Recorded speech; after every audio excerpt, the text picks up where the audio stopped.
தந்தா பணத்தை வாங்கி அதை தனியா வட்டிக்கு விட்டு சம்பாதிச்சிட்டு இருக்கியா? வரா, இந்த வேலைலாம் இங்க இருக்க கூடாது.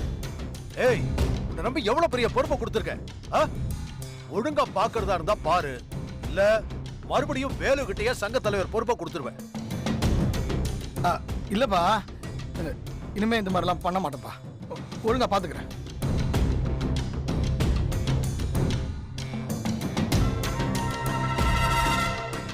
ஏய், தாண்டா உனக்கு கடைசி எச்சரிக்கை. இதுக்கு மேலேயே இது மாதிரி முறைகேடு நடந்தா அப்புறம் உன் பதவி பறி போயிடும். ஒழுங்கு மரியாதையா வாங்கின பணத்தை எல்லாம் திருப்பி வாங்கிட்டு வந்து சங்கத்து ஆளுங்க கிட்ட ரசீது போட்டு கொடுக்குற. சரிப்பா.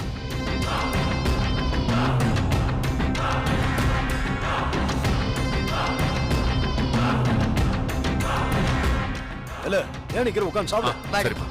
உட்காரு.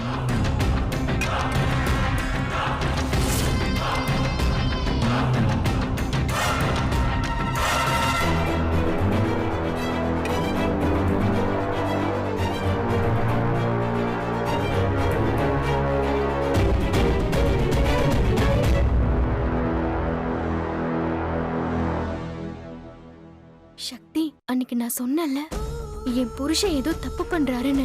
கரெக்டா வேலு தம்பி கண்டுபிடிச்சிட்டாரு பாத்தியா? தலைவரா வேலு தம்பி இருந்த வரைக்கும் எந்த பிரச்சனையும் இல்ல. இவர் வந்ததுக்கு அப்புறம் புதுசா ஏதாவது ஒரு பிரச்சனை வந்துருது. என் புருஷன்லாம் தலைவரா இருக்க கொஞ்சம் கூட லாய்க்கே இல்ல. ஐயோ கடவுளே, இன்னும் என்னெல்லாம் இவரால பிரச்சனை வரப்போதோ தெரியல. வேலு தம்பி பார்க்கதான் கொஞ்சம் முரடு, ஆனா குணத்துல தங்கம். நீ உண்மையாவே கொடுத்து வச்சிருக்கணும் சக்தி, வேலு மாதிரி ஒருத்தர் உனக்கு புருஷனா கிடைக்கிறதுக்கு.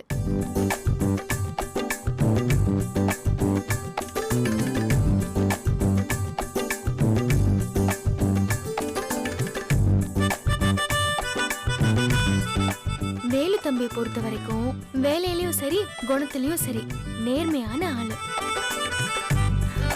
ஆனா அவருக்கு நேர் எதிரு என் மாமா. எப்ப பாரு அடி உத திட்டு, இதுதான் நான் அவர்கிட்ட பார்த்தது.